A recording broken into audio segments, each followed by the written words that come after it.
Hey guys, Teresa here. Welcome back to my channel, Lost My Thread. I'm here today to share everything I made in the month of October.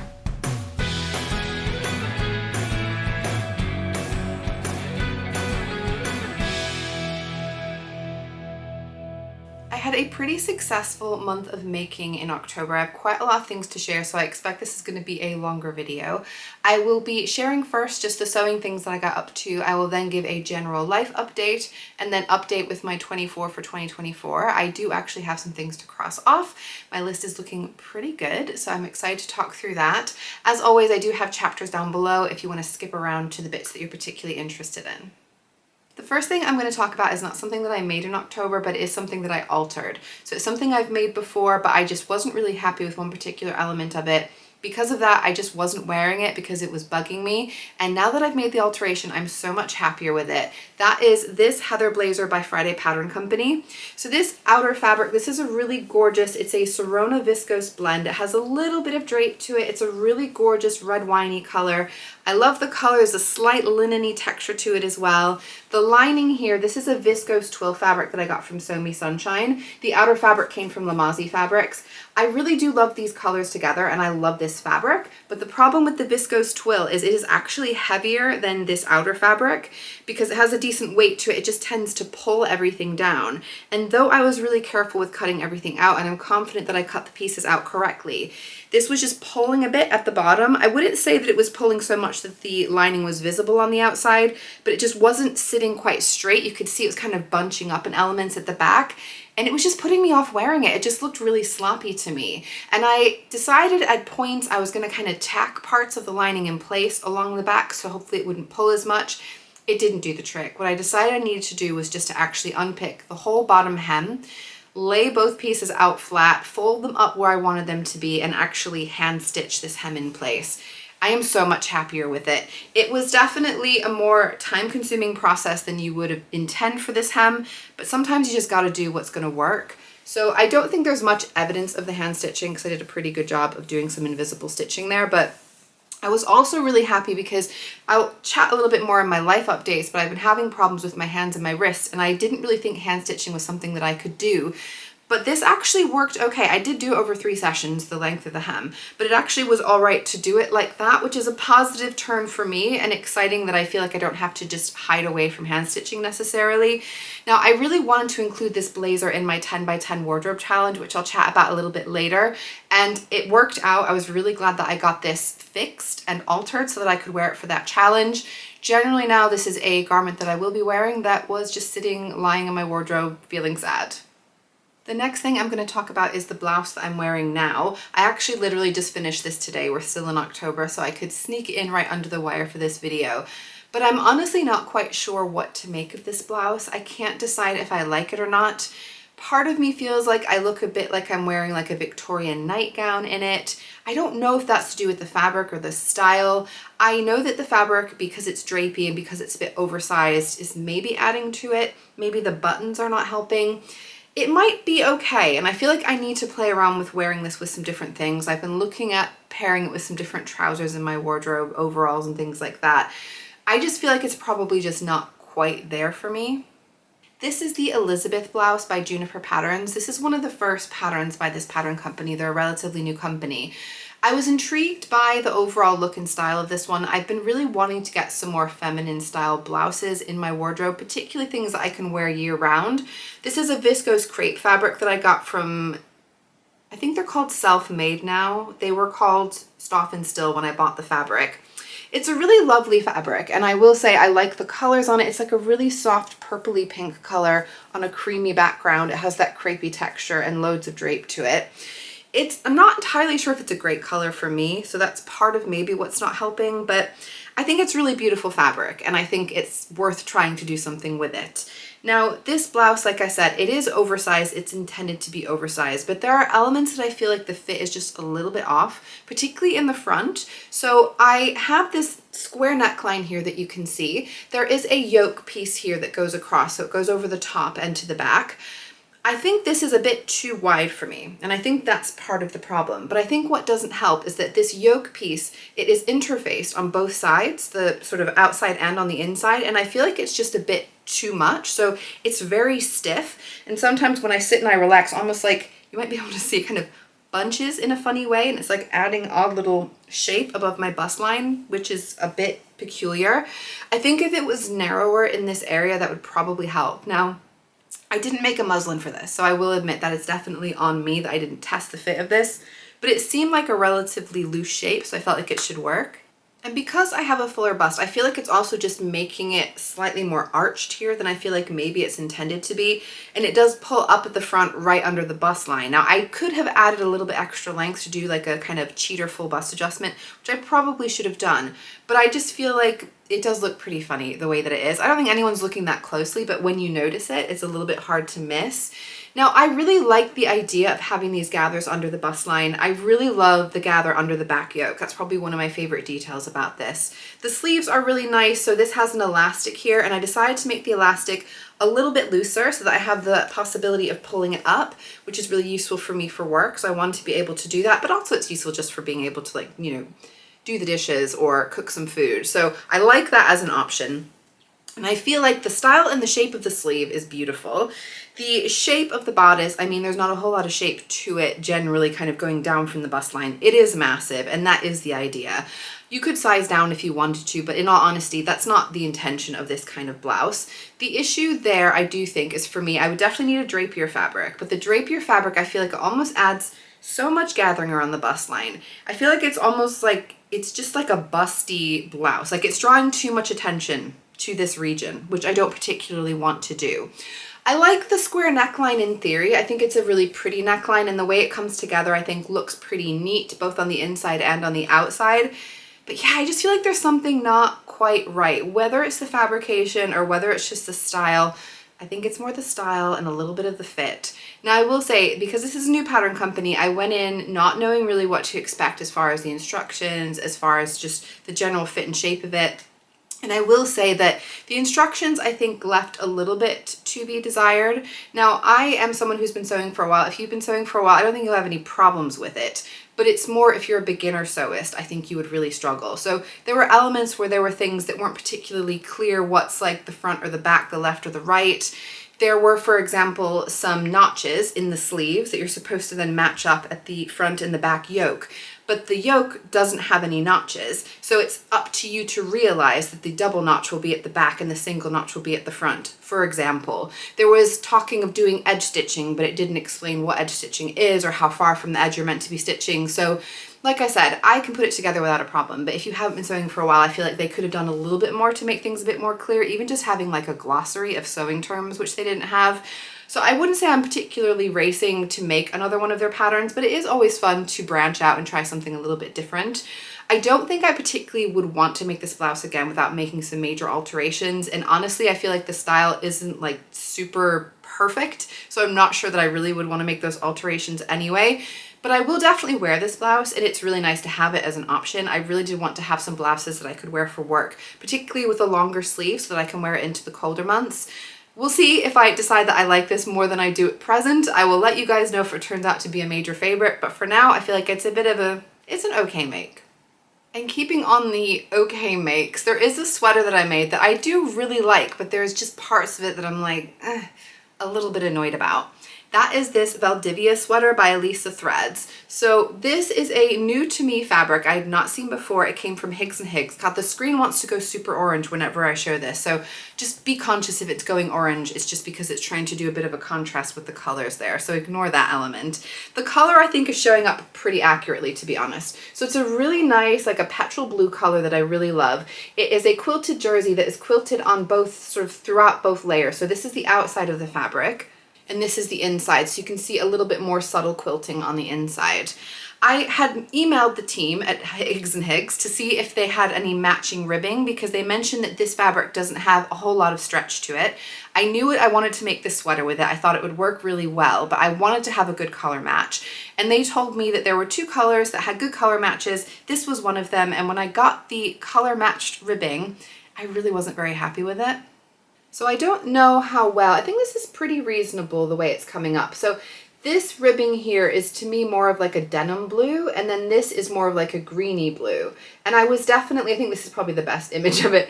I didn't feel like they were that great of a match. Now, I will say that if I were gonna buy a sweatshirt like this, I would probably not particularly care that it wasn't exactly matching and feel like, well, that was probably just part of the intention. But unfortunately, I was trying to go for a perfect match and I almost didn't cut this out. I was looking at the two together and I felt like, is it just going to be really annoying to me that they're not quite right? Now, I will say I put it together and honestly, I really do love this sweater and they are not a perfect match, but I'm actually totally happy with it because I do feel like it looks super cute.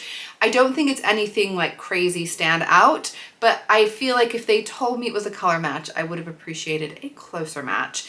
The other thing that I had were some issues with this fabric. So the quilted jersey fabric, there were two, I would say like faults on the fabric. So this piece, I don't know if you're gonna see, yeah, you can see pretty well. There's a stripe that goes down. It's like a weird white stripe and this goes down the whole width of the fabric. I noticed it as I was cutting out and I'm so glad that I noticed it when I was cutting out because I needed to work around it. So that was definitely not great to realize because I paid full price for this fabric, not expecting it.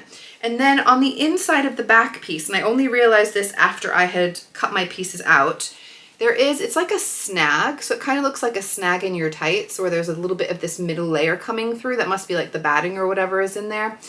Now, I don't think it is anything, it's not visible on the outside. I don't think it's going to necessarily affect it, but I do slightly worry that the area is probably a bit thinner and probably more prone to wearing over time.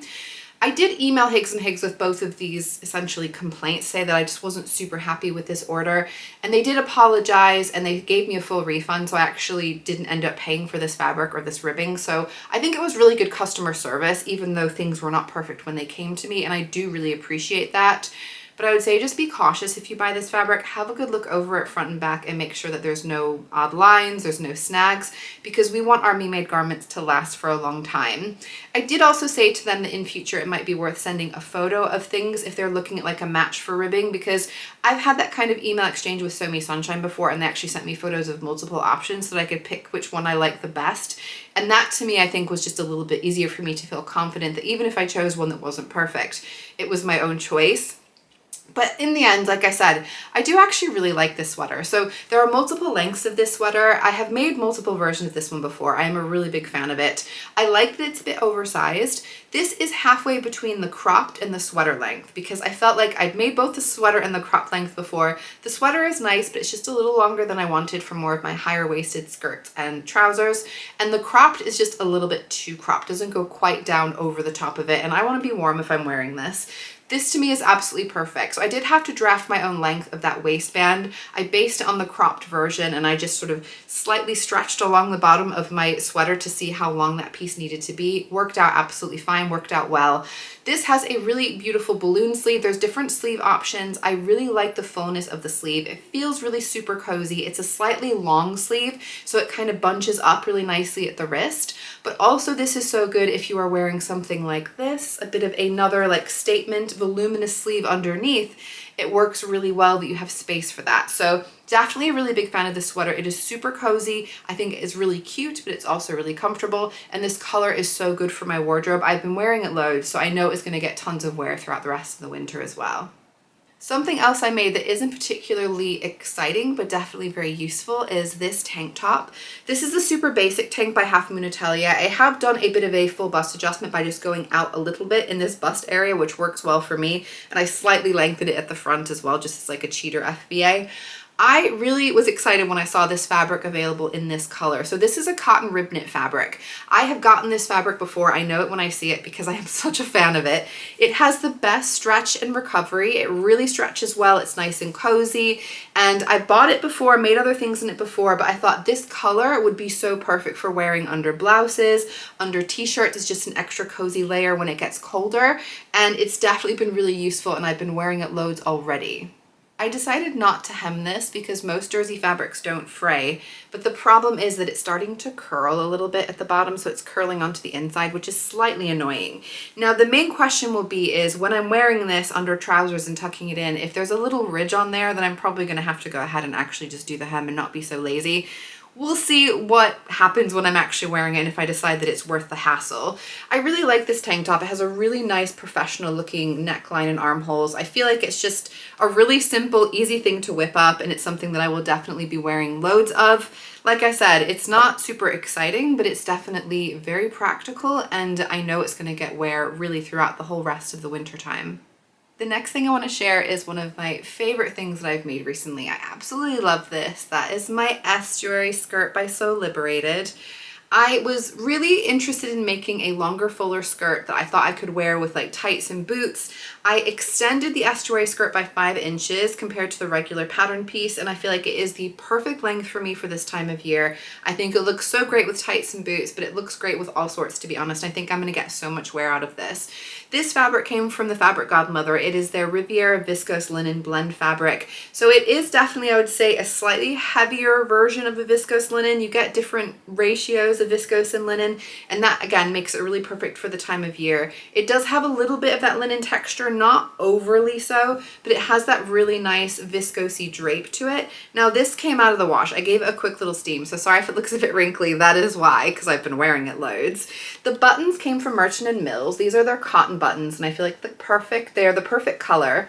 I did not bother doing buttonholes on this because I don't need buttonholes to get this on and off, but I like the button look. I did patch pockets. There's either a side seam or a patch pocket, but I really like the style and the look of the patch pocket. This has this really nice gathering under the waistband at the front and a fully gathered elastic waistband at the back. This is very much my like mood board for what I want my style to look like. It was something that I was gravitating toward with my style. I had made this skirt before, but I had a shorter version because I was working with fabric restrictions because it was a refashion. It was so nice to be able to get this skirt made up exactly how I wanted it. Brown is one of those colors that I feel like I need to remember and I need to think about when I am looking for fabrics. It's not a color that I'm usually drawn to. I mean, this is a really beautiful chocolate brown, so I will say I did particularly like this brown, but I know that it's a color that works so well with lots of things in my wardrobe, but I don't actually have a lot of brown, so that makes it really easy to pair with things because pretty much everything goes with it. It's a really great neutral. So I am super excited to have this in my wardrobe. I have been mixing and matching it with so many things, and I feel like it goes with pretty much everything. It is my favorite skirt right now in my wardrobe, and I am very much looking forward to wearing it throughout the years. And my final make to share is arguably the one that I'm the most excited about, and that is this. This is my standing tall quilt. This is a quilt, a free quilt pattern by Cedar Quilt Co, made with jelly roll pre-cut strips, which makes the cutting out process much quicker. Piecing together, of course, does take its time.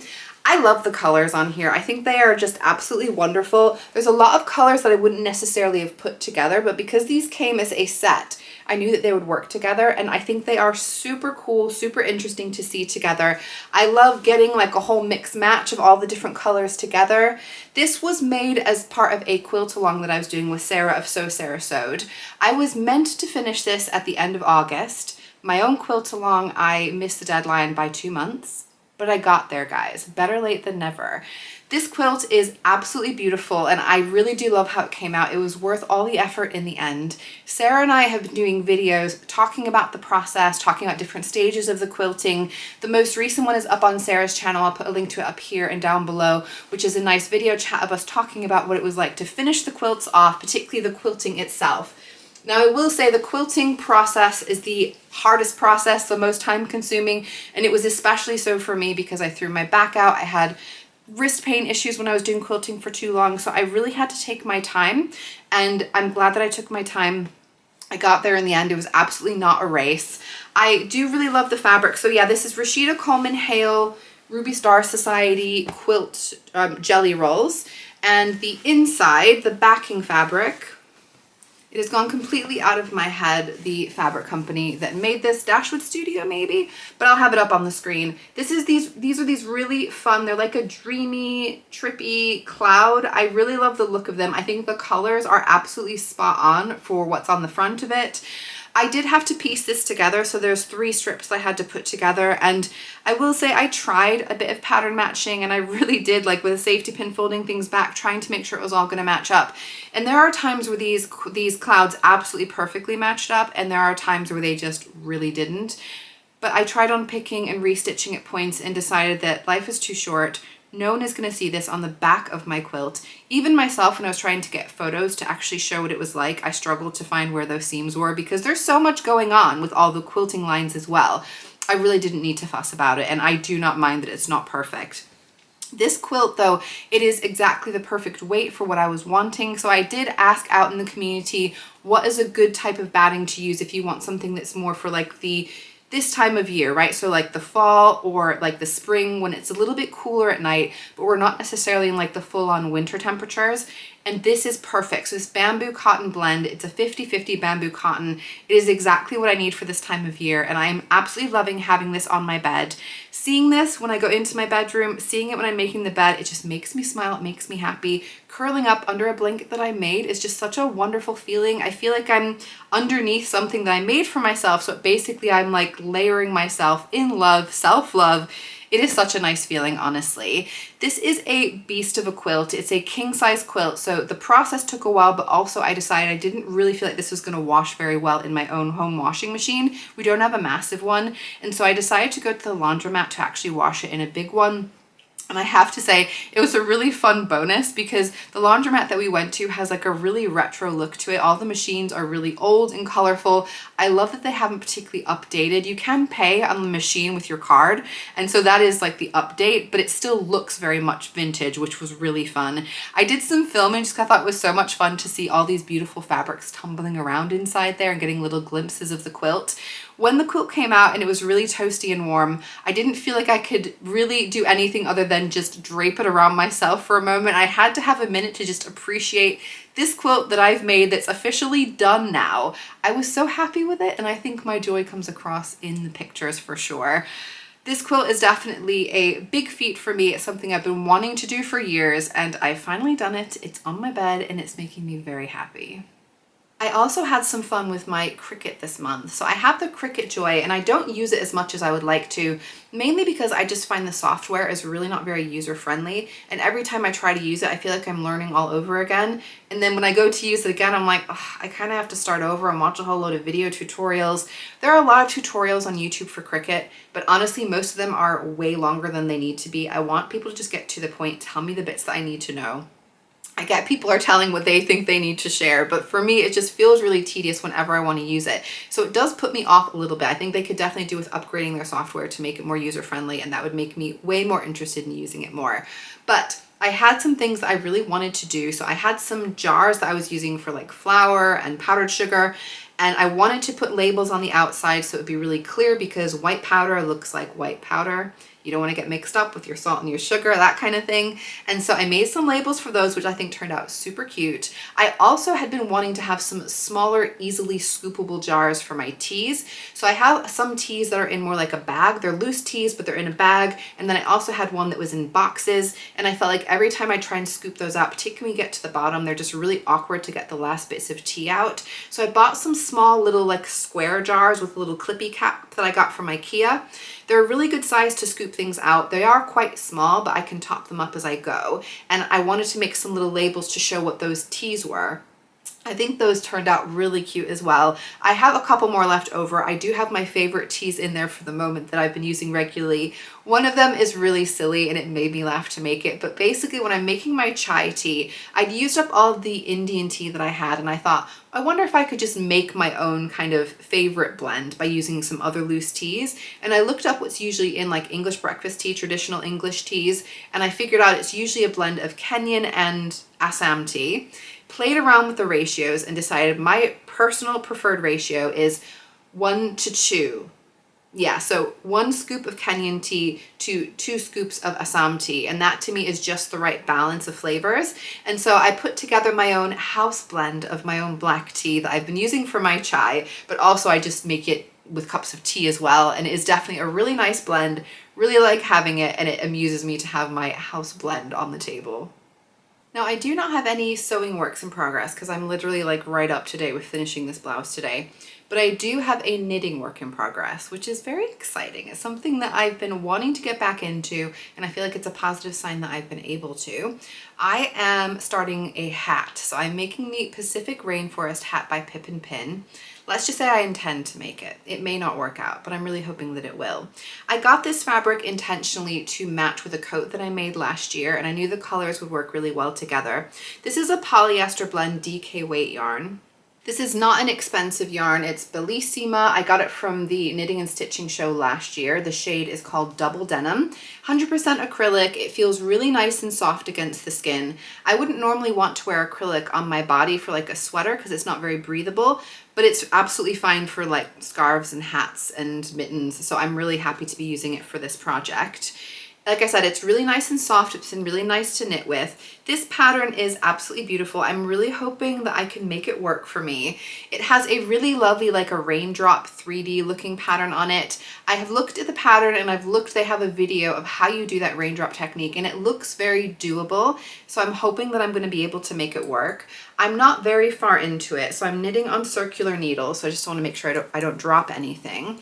But it is at the moment, I'm just doing the ribbing section. So I've only done like maybe 3 rows of the ribbing. So I'm not very far into it, but I'm knitting, which is really exciting. And I also do want to do the version with the little bobble on top. So I have this is my little bobble, which is so soft and fluffy, and it's so sweet, and it's going to look so good on top of this. So I'm excited to work on this, but it's definitely going to be a slow process for me. Again, because of my wrist, I need to take it easy, but I can definitely do a full round in a go, and I'm absolutely fine when I'm doing the ribbing. So watch this space. This hat is hopefully slowly going to take shape.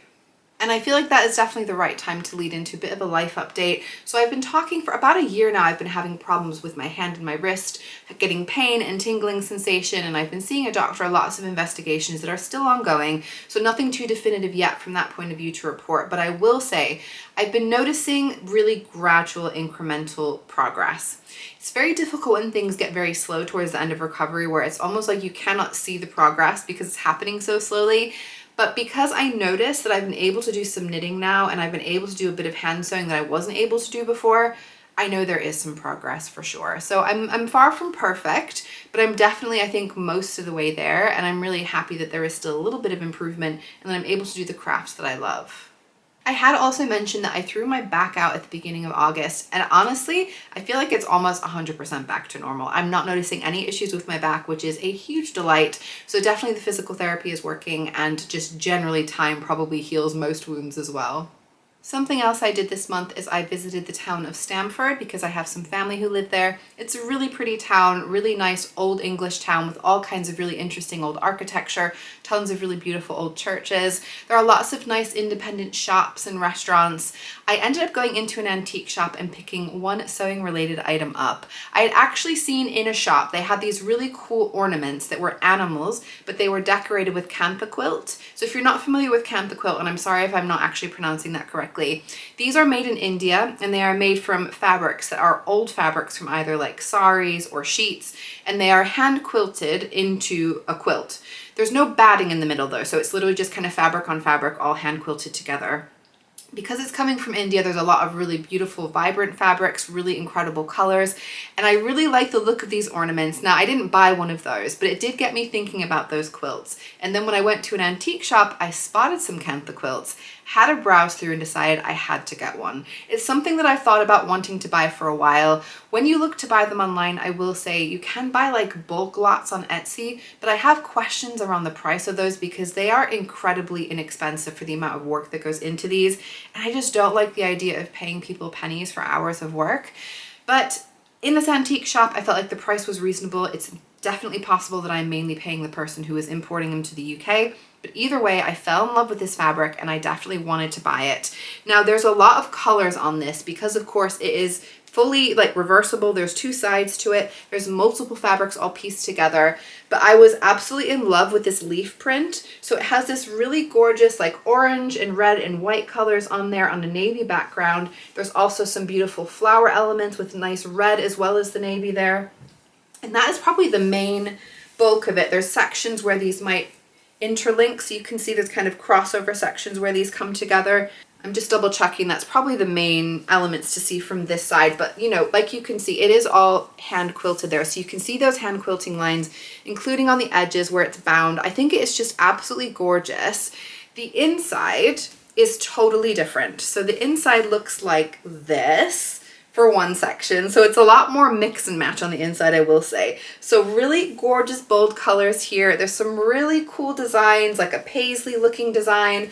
As you go along, you can see that there's different batches of color, so some of it is a lot more vibrant than others. Some of it's a bit more toned down. But as you can see, it's just so fascinating to me to be able to get so many different pieces of fabric all in one.